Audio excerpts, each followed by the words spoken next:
A conversation in a bar reminded Austin Frerick of what has changed whenever he looks around the countryside as he drives near his home in eastern Iowa. And that began a 5-year project that eventually led him to the people he calls the Barons.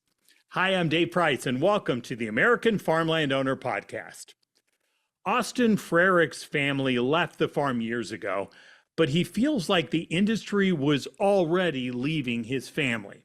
He has now spent his professional career looking at the intersection of agriculture, antitrust, and tax policy.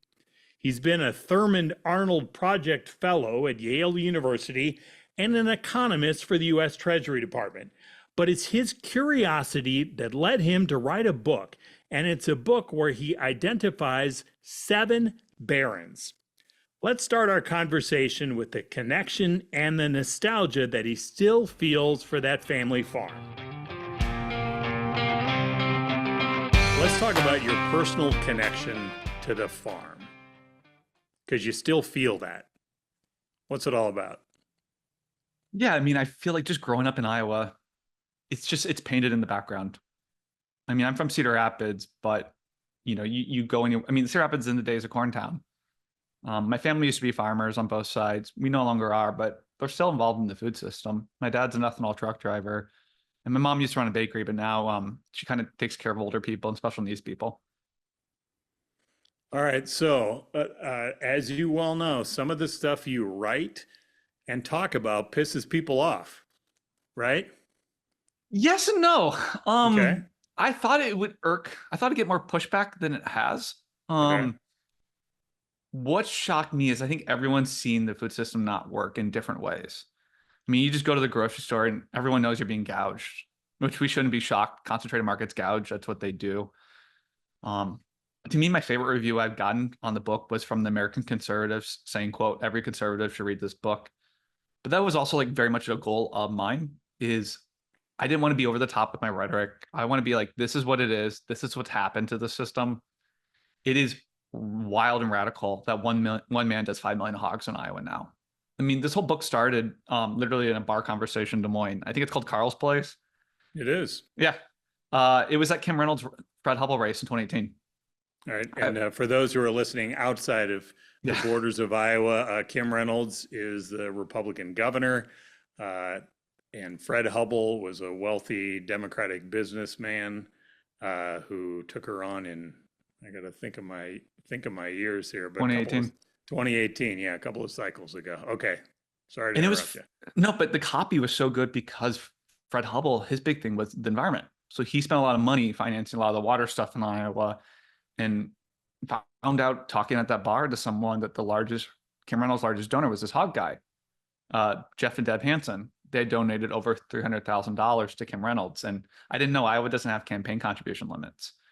And also, to me, what caught my eye in that conversation was not only did they have a home by the fancy mall in Des Moines, Jordan Creek, but they also had a home down in Naples, Florida, and they flew back and forth between the two on a private jet with the words allegedly when pigs fly.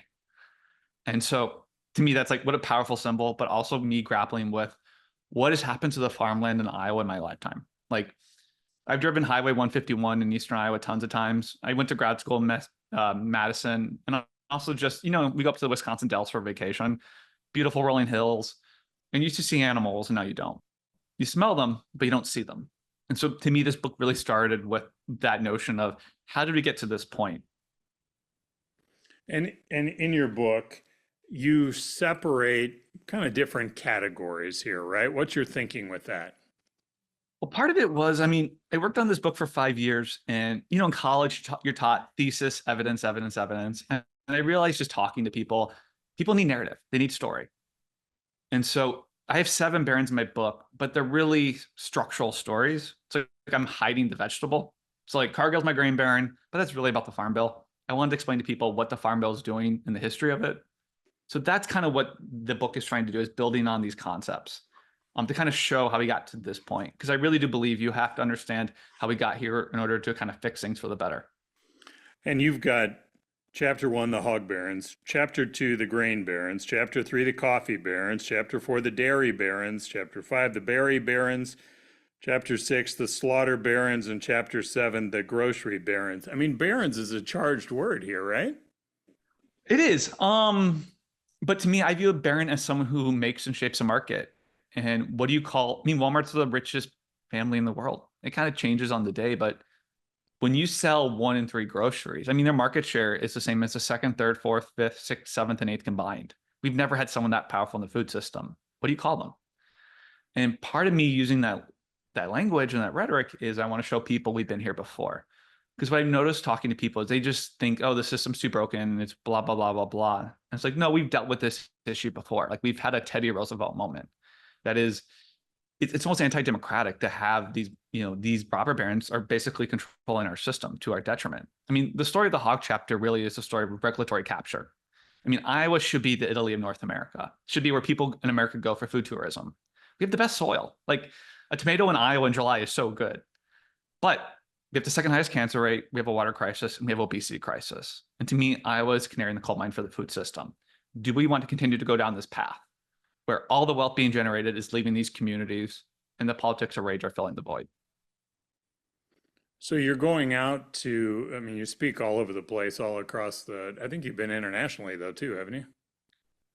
Do you do Uh, international or not? Probably yes. Well, I'm giving the keynote in Canada at the National Farmers Union Okay. next month, but like Okay. if that's international. Yeah, we'll count that, Yeah, sure. yeah. Um, so what do people talk to you about? So you're sitting there talking, you never know what an audience is going to ask you. What do they ask you? And are most of them familiar with your concepts in your book? Yes and no. Okay. There's an age difference here. What shocked me is if I'm talking to college students, they don't know what a robber baron is. Okay. First of all, let me say that's why I like talking to groups is you read people. You can tell when things aren't working, what's not. You have to learn your language. And it was after a few college classes, like, oh, these kids don't know what this is. So I need to step back and explain to them this history. Older Americans get it totally. They understand it. It kind of varies. There's two things I didn't expect doing these talks that I almost get these questions every time. One is people always tell me about another robber baron I missed. Hmm. So if I'm in Minnesota, people told me about a potato baron in northern Minnesota. I've heard about a carrot baron when I was in Indiana. And the other thing I didn't really expect is I sorry. I No, was go waiting ahead. for the ambulance. Oh, we can't even hear it. All good. Okay, that's good. Was pretty much, especially in Iowa, at every event, an older woman would always ask me if I was worried about my safety, which is not something I expected writing this book. I think the beauty of America is you can write a book like this and not worry about your safety. You can't do this in most places. And also, I have 1,000 footnotes. So I'm pretty confident in what I'm arguing. Like to my knowledge, there's only one mistake in the book, and it's ironically on the first page. Huh. It's Julie Dunn. I start the book profiling this retired secretary in Iowa who fights the hog baron, and I identify her as being from El Dorado, Iowa, and she's from Eldora. Mm. Which, to be fair, there is an El Dorado, Iowa. I did learn Yes. that, Yes. but that is a mistake. Sure. So, big picture, what do you want to communicate to people? Uh, that the big guys are ruining everything, and what are you encouraging people to do about it? I want to be careful of saying the phrase like big guys ruin everything because like Hmm. even Walmart. So Walmart's my grocery brand. It's my favorite chapter. Sam Walton is an incredible person, an American person to study, an American success story. He actually started his career in Des Moines, actually, at the J.C. Penney's that used to be downtown. But I just think we're living in another laissez-faire era, and these regulatory systems are captured where you can't, because of Sam Walton's actions, another Sam Walton cannot rise. Concentrated markets, they stifle innovation, they underpay farmers, workers, yada, yada, yada. I mean, my favorite little factoid is after Standard Oil was broken up, Rockefeller actually ended up richer because those 7 oil companies were then competing against each other, creating innovation. But what my big goal to people are like kind of two big things with this book. Number one is like that notion I said earlier that it's radical, the system we have now. And so many of these solutions are really traditional. And I also want to be careful about romanticizing the past in the food system. People tend to do that. In the day, the food system's rooted in slavery and genocide. Let's focus on the future. Like most row crops will be robotic in the future, and that's not a bad thing. But like my big thing is I want to put animals back on the land. I think it makes a better tasting product. It's better for rural communities. It's better for the land. It's better for it's just kind of a win-win. Um, my goal is as ethanol kind of phases out, cars move to hybrids, EVs, what have you. We use that moment to, take animals out of the metal shed and put them on pasture. And there's only so many dairy cow one person can look after. So how does that happen? It's more expensive to do that. That's why they It's don't. not. So that's my favorite thing. Industry will always say, Farm Bureau tends to say percent of income, this makes the cheapest system possible. Here's the thing. They're correct in that statement if you use percent of income. I don't think you can use percent of income because the inequality is so high in this country. We have one of the highest Gini coefficients. The bottom half of Americans has seen stagnant incomes. What they care is about what they spend to register.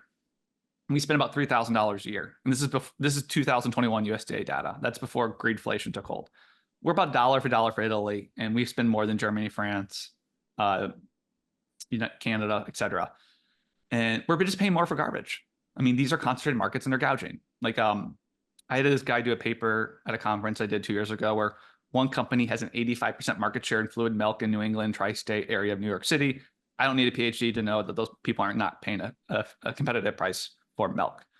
And so there's this notion that this system is making cheap, but it's just not true. And also, like, the cost of this destructive model is being pushed onto us. I mean, just look at the water stuff in Iowa. I mean, we're essentially destroying rural Iowa to feed China, and we should have a conversation over, is it worth it? Like, our pork consumption's not going up, but there's more and more pigs. And why? Like, so we can't use the lakes in the summer? So then you put the animals back out. Then what happens? I think I'm still. So just stepping back, Sure. ethanol makes grocery store prices higher. That is just a fact. I know some corn economists, Iowa State taking money from corn industry will say otherwise. You're taking the best farmland in the world and you're not growing food, you're burning your cars. And anyone that thinks ethanol is good for the climate in 2024 thinks the world is flat. I don't like that is, and that's like 50% of the corn crop now is going to ethanol. Let's take that land, shift it to elsewhere. I mean, southern Iowa traditionally was cattle country because that's more marginal land, it's more hilly, but a lot of it was pushed into row crops because the Farm Bill right now picks favorites. If you grow corn, soybeans, you get a ton of subsidies. You don't grow carrots, you don't get anything. So right now, that's why it takes money to eat healthy in this country. I don't think we should pick favorites. I think we should subsidize practices, but not certain crops. And so as we shift this system, let's put animals on the land as ethanol fades out, because you got to think of something now. Like, ethanol is going to go away. I mean, you're seeing like SUVs like get 50 miles a gallon now. And then China's like really advancing this battery technology. And so we got to start thinking now. And then by taking that land that used to be an ethanol growing food, you can help drive down that cost. But it's not going to happen overnight. But we didn't get here overnight. We didn't get to this point where the waterways in Iowa are an open sewer. It took decades of kind of race to the bottom. Okay, let's use the chapter on berry barons, and I'm gonna selfishly pick this one because my two kids probably eat their body weight each week in strawberries. And also, as a little kid in Southern Illinois, my dad had about half our garden with strawberry plants. And when my wife and I got married, my dad actually, when he was still alive, gave us some of the Hmm. plants that he was still growing. So we had that in our garden for a number of years too. So I've got sentimental reason to pick this chapter to talk about, but so let's talk about the berry barons. So, and you identify one in particular, Driscoll, for being part of this. So what's the solution? Let's just zero in on berries. What's the better way with berries? The better way, so that whole chapter started because an article I read in the Christian Science Monitor where 70% of your apple juice comes from China, which just blew my mind because like I love apple trees were my favorite thing growing up. My grandpa had a little We orchard. had those too. Yeah, and they're just I think apples are so cool, but they're easy to grow. You can grow them pretty much anywhere. So I realized, oh, this is all about labor. So to me, this chapter is really about how a lot of our produce has moved offshore. 40% of your vegetables, 60% of your fruit now grown off the country. here's the thing, and like part of this chapter is me telling is when these part of this moving this offshore, it's just, oh, it's about cutting corners in labor in the environment. So, you have children picking berries for other children. Keep in mind what this does is it undermines people doing it right here. So if you're a farmer in Iowa doing, berries or apples, you cannot compete on price against a producer in a developing country engaged in that kind of behavior. I mean, there's tons of stories in Reuters how the Mexican gains are actually getting into like the avocado business, for Pete's sake. To me, And our inspectors are out, I believe, right?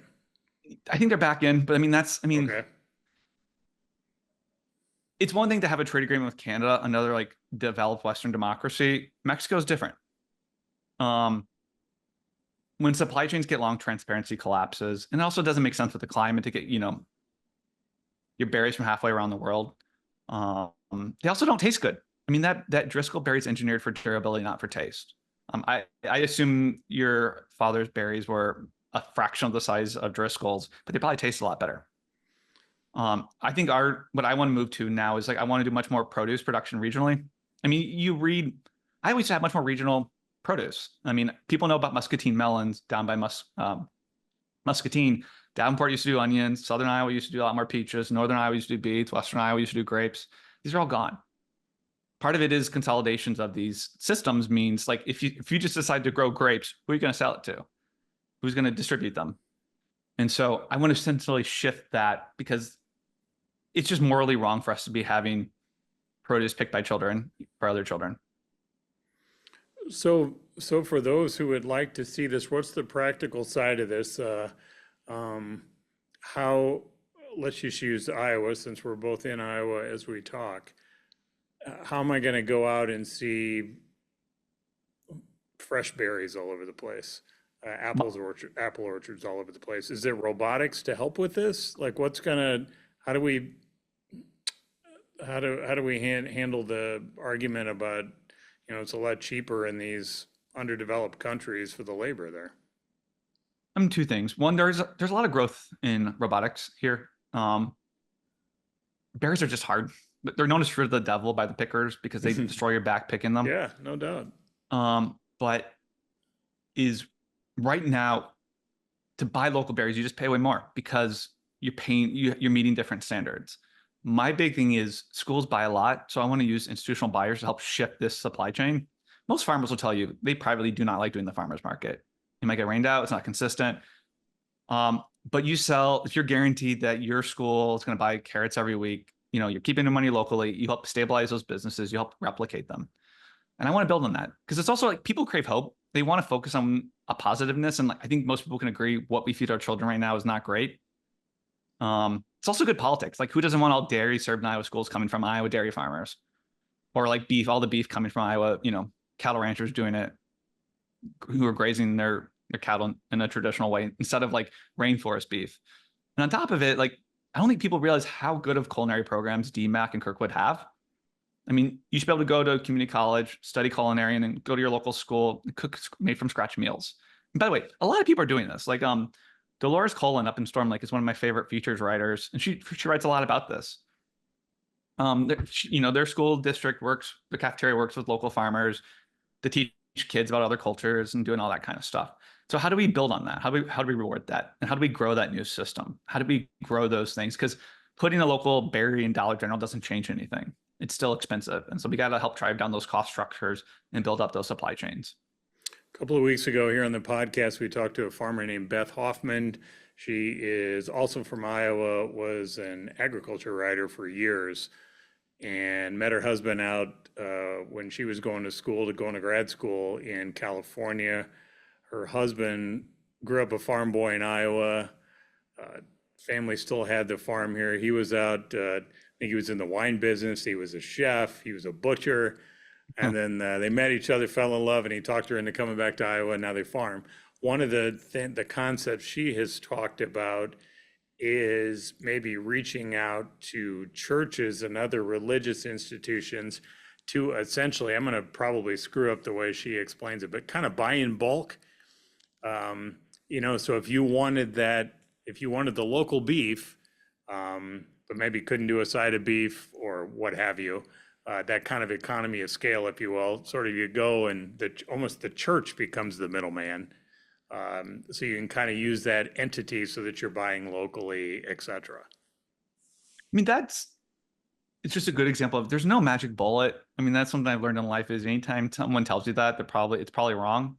You got to do all these different things. And that to me is also the beauty of America is even the antitrust laws. Like this stuff doesn't happen overnight and it's usually bottom up. The first antitrust laws in the world actually come out of Iowa. It was farmers mad about railroads and grain elevators.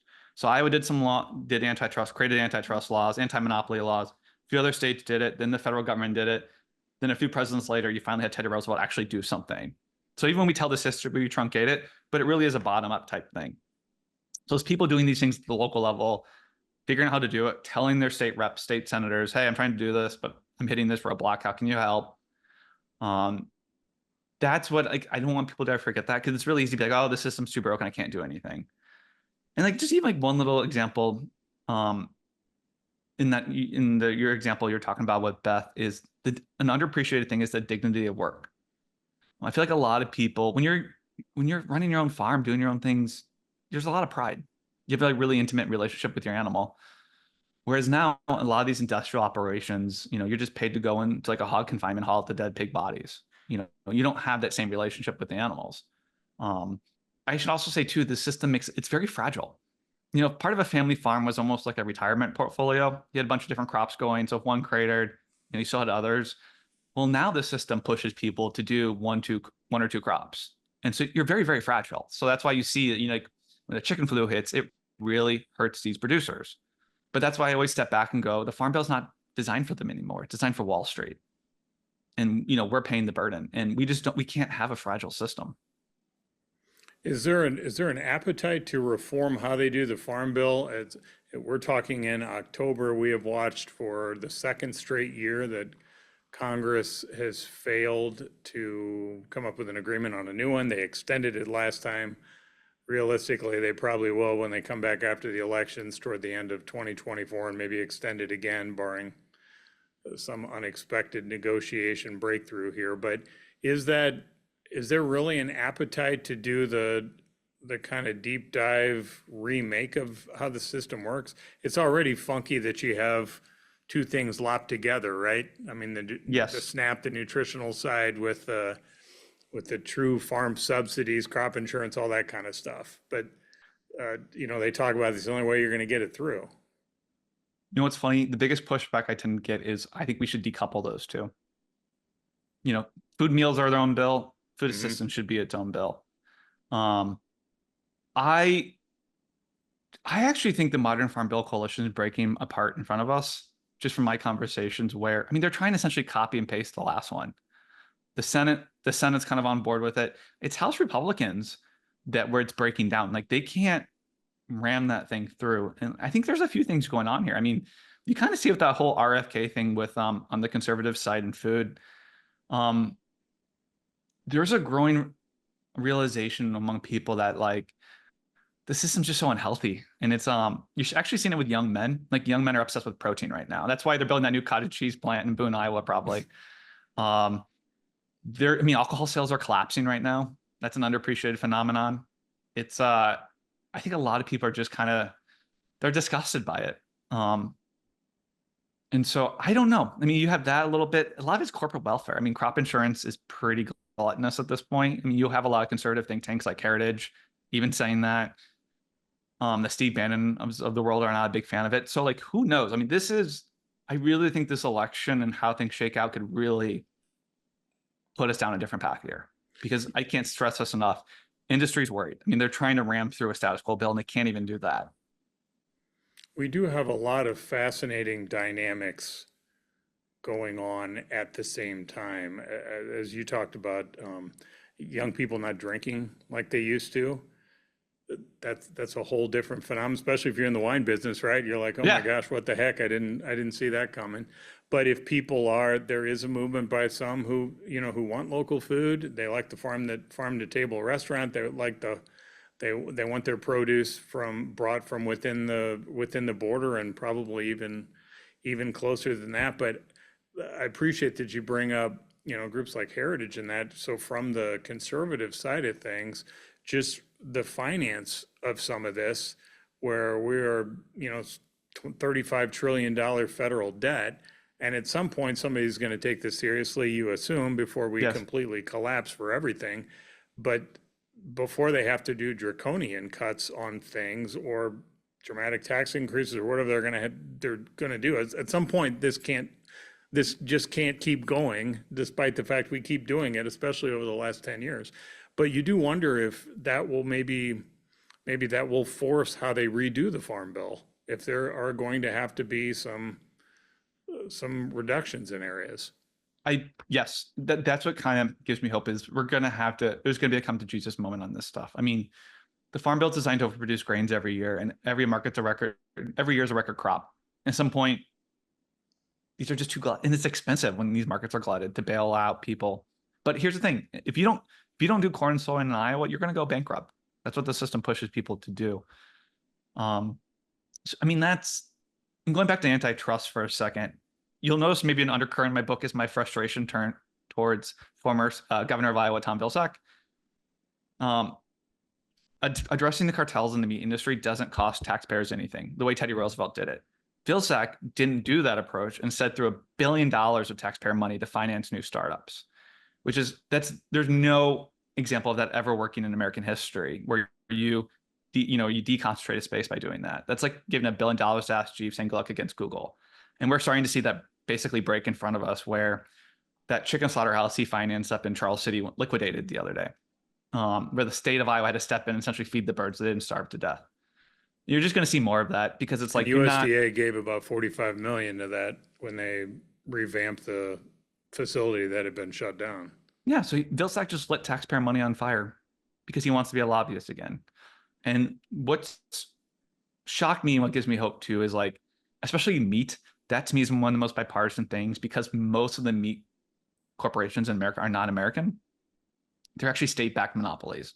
So like Smithfield's largest pork slaughterhouse is owned by China, Chinese entity, Brazil, JBS, Slaughtering Baron, and then Marteg is another one. I mean, I don't want to feel sorry for Tyson's, but like, how can Tyson's compete when these are like foreign-backed state monopolies getting like cheap access to capital?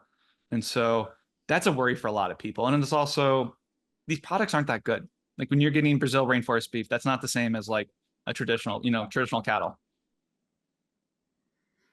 You recently had an article in Vanity Fair where you talked about bird flu, which is now beyond birds, as we know, and it's slid into the dairy industry. And your point is that this has been made worse by kind of this barren mentality, right? Yeah. I mean, my big point there was there's been a separation between who owned the cattle and who worked the cattle in the dairy industry. I mean, imagine if you were milking your cow or your children were, and there was a disease, you would care. What's happened now in the dairy industry is most, quote, dairy farmers are just basically capital asset managers. So like my dairy baron, they're part of an operation that do 35,000 cows in Northwest Indiana, but they claim residency at the Ritz-Carlton in Puerto Rico. They're not milking those cows. They might cosplay as that on dirty jobs, but they're not doing that. They employ a large workforce to do that. And these are mostly undocumented men. They fly under the radar. Because this system, let me also say, the numbers are really tight here. You got to keep doing maximum production. They don't want to pull back on the production for the worker safety, because the numbers are tight and they're engaging in risky behavior. You're essentially increasing the odds of this disease getting worse. I mean, my big fear is if somehow drinking milk does something to us, and that will just decimate the dairy industry. And like that type of things those really impact generations. But I think that's what you're seeing play out here is you're seeing a lot of these capital asset managers essentially, and also keep in mind, Vilsack is a former industrial dairy lobbyist. I mean, the whole point of that piece was the White House tried to be proactive about this disease outbreak, and Vilsack shut them down. Because in the day he's a dairy lobbyist, he probably wants to be a dairy lobbyist again. Because Dan and all they care about is making as much yogurt as possible, and that's who breads his butter. As you go through this, you've been You've been on the book tour for a while. You get plenty of time to engage with people, find out if this message is kind of sinking in with people. What's your as you finish your talks to these folks, what's your takeaway? What's your kind of action plan you're giving people? Where do you see this change happening if it's going to happen?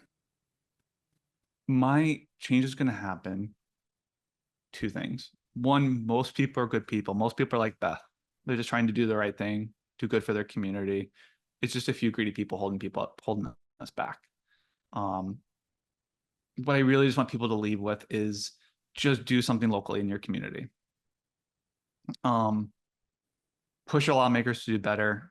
I think especially in Iowa is we are playing to that note. I mean, when people think of Iowa, they think of Field of Dreams. Like lean into that. You got to start thinking now too what the system should be, because these markets could crater tomorrow. I mean, China could shut down our trade, soybean markets could collapse. You don't know, but you got to start thinking about the system could be, because we didn't get here overnight and we're not going to get there overnight. But how do we start shifting things to this better system? I mean, that's a lesson I really learned from Julie Dunn in my book. Is like she always tells me she's doing this for her granddaughter because she knows what rural Iowa used to be and she wants to get back to that. But it's going to take hard work, and it's just going to take a lot of people pushing back, saying we got to do something about this cancer crisis in Iowa, because we just can't live like this.